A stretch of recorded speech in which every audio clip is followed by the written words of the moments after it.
Amém. Meus irmãos, eu quero pensar alguns minutos com vocês, olhando para esse texto, com o seguinte tema: um fluxo de vida. Um fluxo de vida. Provavelmente, se eu fizer uma pergunta semelhante à que eu fiz no domingo passado, mais ou menos nesse mesmo horário, onde todos nós balançávamos a cabeça, concordando com o sim como resposta da pergunta, também muitos de nós balançaria a cabeça com um sim, por causa de uma semelhança que talvez nos una, que é a questão de que provavelmente ou você ou alguém da sua família está nesse exato momento passando por alguma dificuldade na questão de enfermidade física. Ou você ou alguém da sua casa está nesse exato momento enfrentando alguma enfermidade física, alguma dificuldade na sua saúde. E isso, às vezes, meus irmãos, acontece de uma forma surpreendente, porque vem com uma grande surpresa. Te dou um exemplo. Quarta-feira, mais ou menos, o primo da Miriam, o Renan, é médico lá em Manhuaçu. E ele ligou para a Miriam muito preocupado. Ele trabalha também em Pedra Bonita e ele conversou com um dos médicos que trabalham lá no posto de Pedra Bonita, que atendeu a Luci, a mãe da Miriam. E esse médico, amigo do Renan, sobrinho da Miriam, deu para ele algumas preocupações. Falou para ele que a Luci precisa de alguns cuidados especiais. E esses cuidados especiais é porque alguns testes que ele fez, ele percebeu a Luci extremamente cansada, com pouco esforço físico. E aí ele fala com o Renan muito atencioso, já liga para a Miriam, e aí quando ele fala para a Miriam, ela já fica assim alvoroçada, ela já fica preocupada. Aí ela liga para a irmã dela lá em Divino, Maxiane. Aí elas ligam lá ligam para a mãe delas para ver como que estavam as coisas. Aí liga de novo para o Renan. O fato é que nessa próxima semana, talvez no muito tardar, quarta-feira, a Miriam vai estar lá em Pedra Bonita para acompanhar a mãe em uma bateria de exames, porque o coração da família está todo agora meio que ansioso para os exames e principalmente para os resultados dos mesmos. Porque quando vem uma enfermidade, meus irmãos, e o médico fala de uma forma mais séria, trazendo uma urgência quanto aos procedimentos que precisam ser realizados com relação a exames, a consultas, a família toda se volta para isso vira o tema. A gente não tem uma outra preocupação. A Miriam vai estar de férias, ela entrou de férias sexta-feira, última sexta-feira, então ela vai poder ir para cuidar da mãe dela. E toda a família vai se voltar para cuidar da saúde da Luci. Deus abençoe que faça lá os exames e esses exames tragam uma boa notícia, que é algo simples para ser resolvido através de alguns medicamentos. Essa é a nossa oração, o nosso desejo. Mas o que eu estou querendo trazer para você é que quando uma enfermidade se abate dentro da nossa casa, esse vai ser o nosso tema. Nós não vamos ter nenhuma possibilidade de fazer qualquer outra coisa desvinculado da preocupação quanto à enfermidade que ou está em mim ou está em alguém que eu amo muito. Enfermidade muitas vezes tira de nós a estabilidade. A enfermidade muitas vezes nos coloca dentro de uma preocupação, seja preocupação física mesmo ou preocupação até financeira. Porque dependendo dos resultados, você precisa procurar especialistas, e especialistas são caros. E quando nós vivemos no Brasil, algo que seja caro para o brasileiro, traz para ele algumas complicações. O fato é que a enfermidade tira de nós muitas vezes a estabilidade. E aí nós estamos diante de um texto com um grande problema. E deixa eu te colocar a par do que é a intenção de Marcos ao escrever o seu evangelho. Marcos não tem o desejo de falar a respeito da família de Jesus. Marcos não quer falar da infância de Jesus, da juventude de Jesus. Marcos não quer tratar, inclusive com mais intensidade, nem mesmo dos ensinos de Jesus. Se você prestar atenção nos capítulos do Evangelho de Marcos, você vai ver que ele já começa acelerado. Ele já começa apontando para Jesus, mostrando o que ele já está fazendo. Ele já recebe o batismo, ele já vai para o deserto conduzido pelo Espírito Santo para que ele pudesse ser tentado pelo diabo. Ele vence o diabo, e depois que ele vence o diabo, ele vence a tentação, ele começa a fazer muitas benfeitorias para muitas pessoas. O lugar que Jesus chegava, o milagre acontecia. O lugar que Jesus chegava, alguma coisa nova brotava. E aí, meus irmãos, quando essa notícia se espalhou pela região de Cafarnaum, todo mundo queria estar onde Jesus estava, porque afinal de contas, quem é o ser humano que não precisa de alguma solução para uma área determinada da sua vida? E Jesus tinha solução para todas as áreas da vida. Então era comum Jesus estar rodeado de uma grande multidão. Então você vai olhar para o livro de Marcos. O livro de Marcos vai dizer que Jesus é o Filho de Deus, capaz de vencer o diabo, capaz de vencer o pecado e capaz de vencer as enfermidades e todos os demônios. É isso que você vai ver no livro de Marcos. Jesus, o Deus homem, que é maior do que todos os seus inimigos. E aí ele vai desbravando de uma forma extraordinária todos os seus inimigos. E aqui nesse texto, meus irmãos, aparece uma mulher que há 12 anos estava andando atrás da cura da sua enfermidade. Por muito menos a gente passa alguns apuros, por muito menos a gente se entristece, por muito menos a gente tem limitações, por muito menos a gente já tem que começar a fazer contas e reorganizar, inclusive, o nosso orçamento. Essa mulher está com fluxo de sangue. Essa mulher está perdendo vida todos os dias. Essa mulher tem um problema gravíssimo que a acompanha em todos os lugares. E preste atenção, o problema dessa mulher não era apenas físico. O seu físico já estava abalado, ela já estava anêmica, ela já estava fragilizada. Mas o pior é o que acontecia no emocional e no espiritual. Essa mulher não tinha a possibilidade durante os últimos 12 anos de abraçar um familiar. Ela não podia sentar à mesa da sua casa. A gente não sabe, meus irmãos, se ela era casada, se ela era solteira, se casada, se tinha filhos, se os pais estavam vivos. Não narra isso aqui. O fato é, se nós voltarmos em Levíticos capítulo 15, verso 19, nós veremos que uma mulher com uma hemorragia, em um momento de menstruação, ela era considerada imunda, e tudo que ela tocava, imundo se tornava.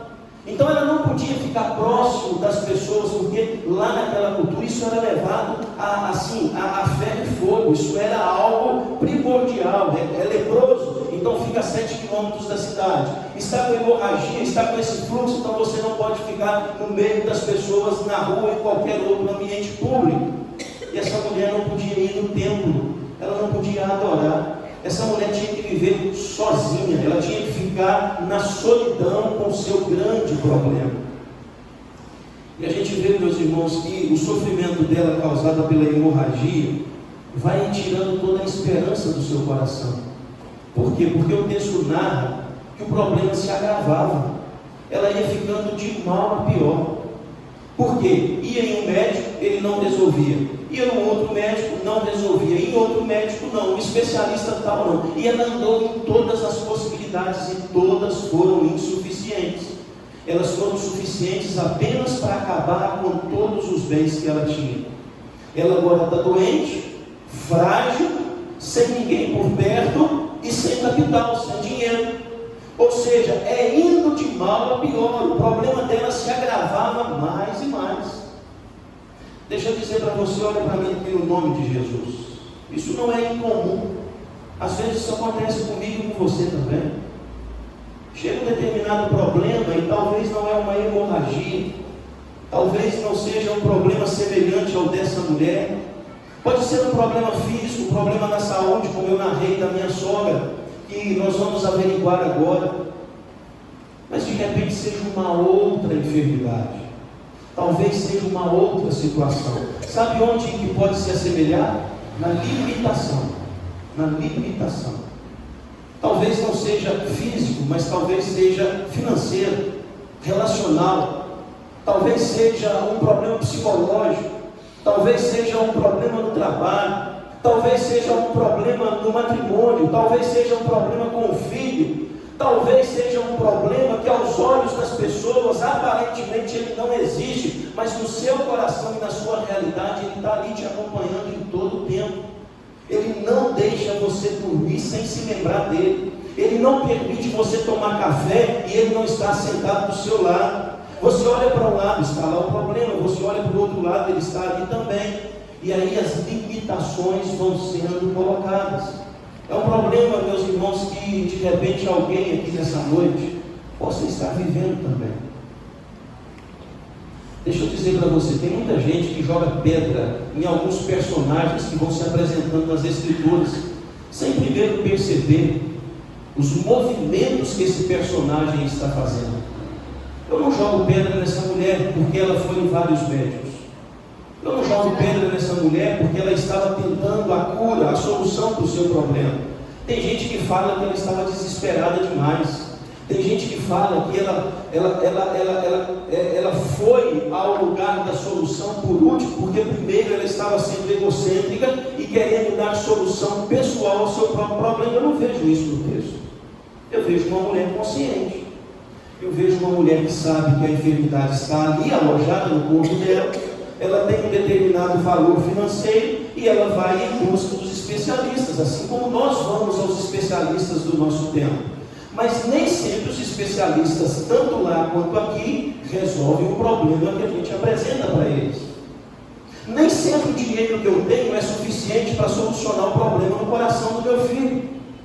Nem sempre a minha razão social, a forma que as pessoas me enxergam fora de casa, traz para mim a possibilidade de ser um bom marido para minha esposa. Mas essa mulher, ela não estava sendo uma mulher incoerente. Ela estava lutando para resolver um problema gravíssimo que se abateu dentro da sua alma. E aí, meus irmãos, esse problema vai trazendo traumas. Esse problema vai agasalhando algumas frustrações.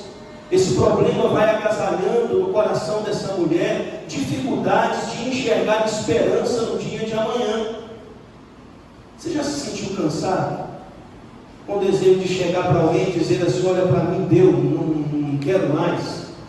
Eu já tentei, eu já lutei, eu já fiz, eu já me esforcei, eu já dei o melhor de mim, mas infelizmente não foi suficiente, eu estou cansado, eu não quero mais tentar, eu vou fazer alguma outra coisa. Você já sentiu assim em algum momento?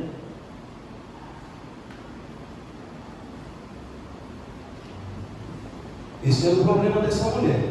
Até que ela vai receber a possibilidade da transformação por meio do poder da graça que nós encontramos na pessoa de Jesus Cristo. A mudança na vida dessa mulher é quando a graça se apresenta para ela. A mudança na história dessa mulher é quando ela recebe uma notícia. Os seus ouvidos ficaram sabendo que Jesus estava passando na cidade de Cafarnaum. E aí, se você voltar no texto, nós não vamos fazer isso agora, Jesus está exatamente no meio de uma viagem. Ele está no meio de um processo, porque Jairo vai atrás dele e apresenta um problema da sua filha de 12 anos de idade, solicitando que Jesus fosse à casa dele para curar a sua filhinha querida. Nesse processo de Jesus sair da origem do trajeto até chegar ao destino, está no meio dessa mulher. E essa mulher então ficou sabendo que Jesus estava passando por ali. E quando ela teve a oportunidade, mesmo encontrando uma grande multidão diante de si, mesmo tendo, meus irmãos, dificuldades físicas para confrontar aquele ambiente, mesmo ela sabendo que poderia ser até mesmo apedrejada, porque ela estava afrontando uma lei cultural daquele período, uma lei lá de Moisés, todavia ela ficou sabendo que Jesus estava passando naquele caminho. E aí ela pensou o seguinte: talvez seja a única vez que Jesus vai passar no caminho da minha história e eu não vou perder essa oportunidade. E aí, quando ela pensa isso, ela faz um esquema no coração. Ela faz uma logística. Eu vou entrar pelo meio dessa multidão, eu vou fazer de alguma forma para que eu possa conseguir tocar na orla das vestes dele.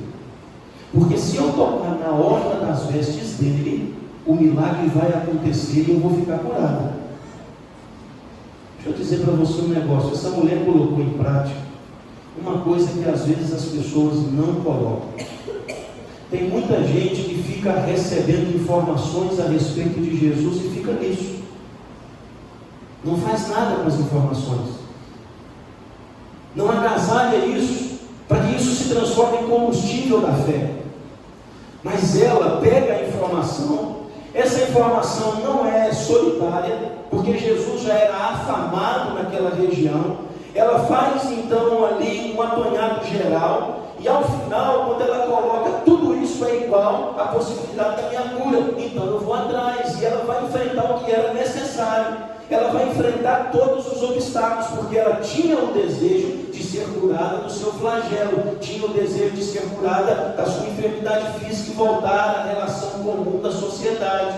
E ela vai enfrentando cotoveladas, empurrões, ela é frágil, ela é anêmica, ela vai rompendo, quando de repente ela cai aos pés de Jesus e toca na orla da veste dele. E quando ela toca na orla, na pontinha das vestes de Jesus, imediatamente ela percebeu que no seu corpo algo poderoso havia acontecido. E ao entender o que estava acontecendo, consciente do que aconteceu, ela percebeu que imediatamente o seu problema foi solucionado.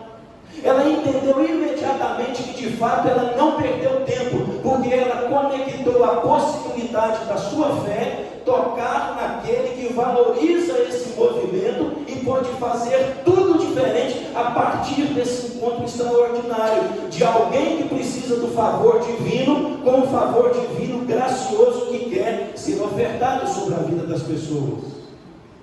Aí o texto narra essa beleza, meus irmãos.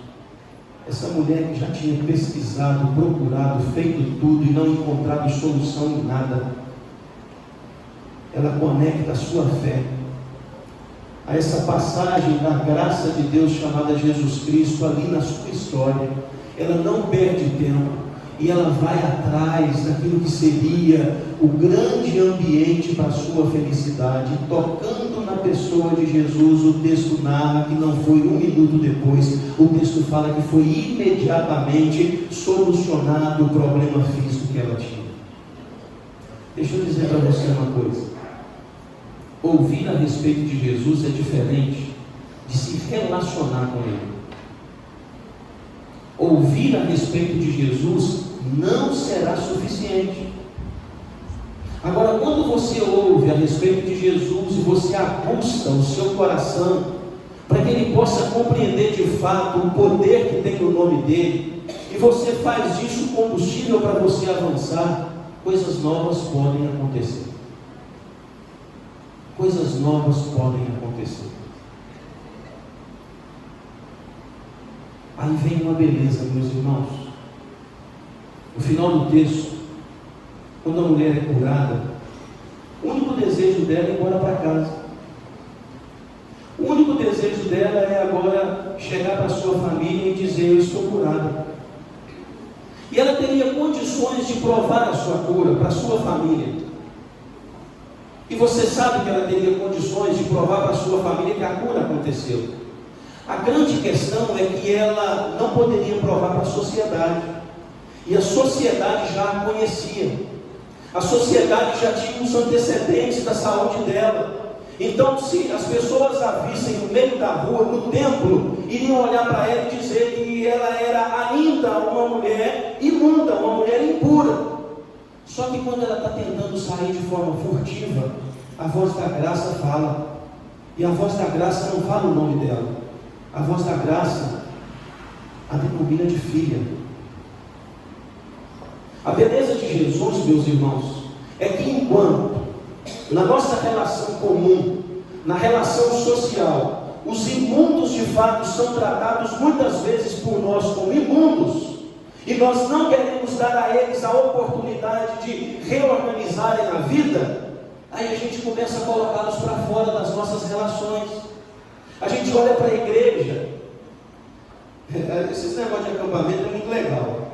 Eu gosto muito. Então, quando o pastor senta, aí começa as cadeirinhas sendo colocadas em volta dele. Aí parece que eu volto ao seminário e vai começar com a sabatina. E aí vão surgindo as perguntas. As perguntas. Uma delas ontem, fácil, tranquilo. Se você fazer tatuagem, você vai para o céu ou vai para o inferno? Para que não conversa disso hoje, né? Eu falei disso ontem, para que isso? Eu estou descansando igual vocês. Ah não, pastor, fala o que você pensa. Aí eu dei um princípio para eles. Há uma estimativa que até 2050, 70% da população mundial vai ter mais do que 3 tatuagens no corpo. Se você me perguntar, só para eu abrir e fechar parênteses aqui, se você me perguntar, Valdinei, você faria uma tatuagem? Eu te respondo, não. Fecho. Eu e você, né, Dineise? Fechei. Eu e você, fechamos. Agora, preste atenção. O Evangelho é maior ou menor para perdoar uma pessoa que não tem a marca em si do pecado quanto uma tatuagem, mas que tem a marca do pecado no coração. O Evangelho é suficiente para perdoar ou não? A grande questão é a gente entender, meus irmãos, e preste atenção, talvez em um outro momento a gente converse de forma mais alargada sobre esse tema. O que eu estou querendo dizer para você é o seguinte: a igreja do Senhor Jesus Cristo, ela vai acolher todos aqui dentro, ela vai pregar o Evangelho a todo mundo que se colocar diante da pregação, mas ela vai, por meio da pregação, exigir mudança de comportamento. Ela recebe todos, mas ela não aceita tudo. É isso que as minorias e aqueles que lutam através delas não suportam ouvir da nossa boca. Nós acolhemos todo mundo, nós acolhemos a todos, mas a gente não aceita tudo. Então a grande questão, preste bem atenção no que eu estou te falando aqui, não é a tatuagem em si, não é o brinco em si, não é o jeito de andar em si, é aquilo que governa o seu coração. Porque se Cristo governa o seu coração, qualquer coisa que você fizer vai ser para a glória de Deus. Quer comamos, quer bebamos ou façamos qualquer outra coisa, na boca do apóstolo Paulo, que tenha que ser para a glória de Deus. Porque dele, por ele e para ele devem ser todas as coisas. Se o Senhor é o meu pastor, eu já não tenho falta de nada. Ele é o tudo para mim. Eu não preciso de coisas menores para eu ter satisfação. Mas se a igreja não tomar cuidado, ela começa a não conversar com algumas classes. Ela começa o processo do farisaísmo de novo. Com aquele grupo ali a gente não troca. Aquele grupo, ao entrar para a nossa comunhão, para a nossa reunião, vai trazer dificuldades. Aquele outro grupo não veste como a gente veste. Aquele outro grupo não fala o nosso idioma. Então a gente vai, de certa forma, departamentando. Onde que eu prego, onde que eu me relaciono, com quem eu falo, com quem eu não falo. Aí você vai sendo uma igreja exclusivista, quando na verdade o Evangelho tem que incluir a todos os ouvidos para ouvir a verdade que liberta. Qual que é a grande mensagem desse texto, meus irmãos?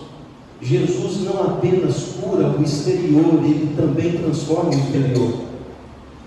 Jesus não apenas, meus irmãos, faz essa mulher voltar para casa para ter relação com o seu lar. Jesus está dando para ela a porta aberta para ela viver no céu. Jesus está trazendo aqui algo muito maior do que o que ela estava procurando. Ela queria simplesmente a cura da hemorragia. Jesus curou a hemorragia e fez dela uma cidadã do céu. E é sempre assim que Jesus vai agir. A graça de Jesus virá sempre acompanhada de muito mais do que aquilo que a gente está procurando dela. Sabe por quê? Olha para mim e deixa eu te falar um negócio. Qual a diferença dessa mulher ir para o inferno com hemorragia ou sem hemorragia? E aí Jesus está tratando esse problema. Eu estou curando o agora, mas eu estou te sarando para a eternidade. Eu estou dando a você novamente identidade, e eu estou te dando mais uma vez assento no meio da família, da sociedade e da religião. Todavia, isso seria insuficiente para que você pudesse ir para o céu, e eu estou te colocando no céu. Aí presta atenção, olha para mim aqui, porque eu quero encerrar com isso. Por que será que eu coloquei o fluxo de vida? No tema que eu estou dizendo que Jesus curou um fluxo que seria para a morte. Porque o fluxo dessa mulher era para a morte. Mas aconteceu na história, e aqui é um esboço do que iria ser visto quanto a esse fato. Aconteceu na história um fluxo, que é o motivo de eu e você termos vida e vida em abundância. Aconteceu na história um dia, desse mesmo Jesus que cura, que estanca o problema dessa mulher, que estanca o sangue dela, que para com a possibilidade de uma anemia que a levaria para a sepultura. Esse mesmo Jesus vai se colocar no alto de uma cruz, e lá no alto daquela cruz um fluxo de sangue vai acontecer. E à medida que esse fluxo de sangue acontece, ele já tinha dito aos discípulos: o meu sangue será o motivo do perdão dos vossos pecados. Então, meus irmãos, quando nós olhamos para esse texto, para essa história, é esboço daquilo que Jesus de fato fez por nós na cruz do Calvário. Preste atenção, se você está me ouvindo aqui nessa noite e entende o fluxo de sangue de Jesus na cruz do Calvário, e por causa de um problema menor, você fica pelos cantos resmungando, você não entendeu o significado de eternidade. Porque é impossível quem é fruto desse fluxo da cruz de Jesus Cristo, da vitória dele sobre a morte e sobre todos os inimigos, o assentar dele à destra de Deus para ser Senhor dos senhores e dono da igreja, é impossível eu ter fé nessa verdade e coisas menores do aqui e do agora ficarem me colocando para baixo, ficarem me colocando dentro da murmuração. Preste atenção, Jesus está aqui, Ele está em você, e Ele pode fazer com que esse fluxo pare hoje, para a glória dEle, para a alegria do nosso coração. É o mesmo Jesus, é a mesma história, é a progressão. O fluxo da cruz dá para mim, meus irmãos, dá para você a possibilidade da gente sair daqui sabendo que, se a segunda-feira nos pertencer, nós podemos romper com algumas situações através da fé no Filho de Deus, que derramou o seu sangue na cruz do Calvário para perdoar o nosso pecado e nos fazer filhos da vida eterna. Nós podemos sair daqui, meus irmãos, muito mais do que apenas com uma questão física. Nós podemos sair daqui com a certeza da vida eterna, porque Jesus Cristo permitiu o fluxo do seu sangue, tomando o madeiro daquela cruz, para que no terceiro dia ele reavesse a sua própria vida de uma forma poderosa e soberana, para dizer que Ele é o Senhor da igreja, e aqueles que fazem parte da igreja nele já são mais do que vencedores. Não há fluxo dessa vida capaz de parar a beleza do fluxo da vida de Jesus em nós. Não há. A minha pergunta para você nessa noite é a seguinte: como vai sair daqui? Como que você vai sair daqui? Eu queria te dar a oportunidade de pensar em qual oração você vai fazer agora. Você vai sair daqui para viver o que é o fluxo da hemorragia, o fluxo do problema, ou você vai sair daqui para viver o fluxo da fé, o fluxo do caminhar em direção a Jesus Cristo, o fluxo de você chegar até Ele e não tocar na orla da veste, porque aquela mulher, na verdade, quando ela toca na orla da veste, aquilo significava tocar na roupa de alguém que era poderoso, e ela sabia que ele era o Messias, ela já tinha compreendido isso. Então a gente não toca na veste, a gente toca no corpo de Jesus. E como que a gente toca no corpo de Jesus? À medida que eu leio esse texto bíblico e em fé, eu coloco a minha vida para ser direcionada por Ele. Então a minha pergunta para você é: você vai sair daqui de cabeça baixa ou cabeça erguida?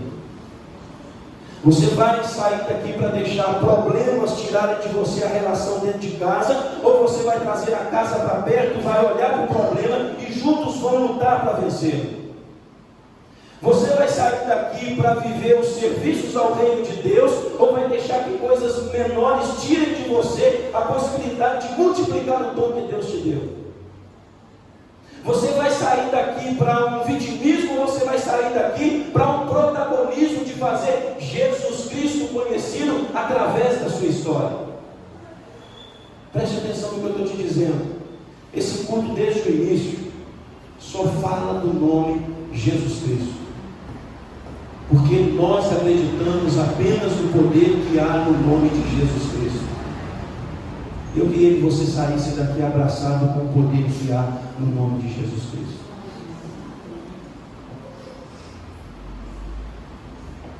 Você vai apresentar o seu problema para Jesus, ou vai apresentar Jesus para o seu problema?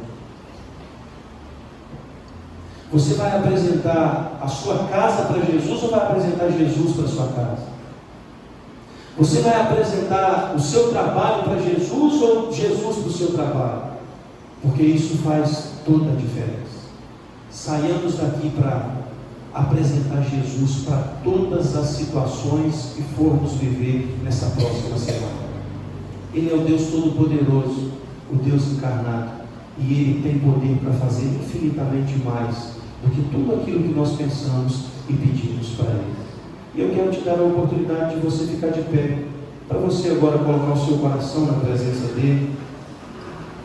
Quero convidar o Ministério de Louvor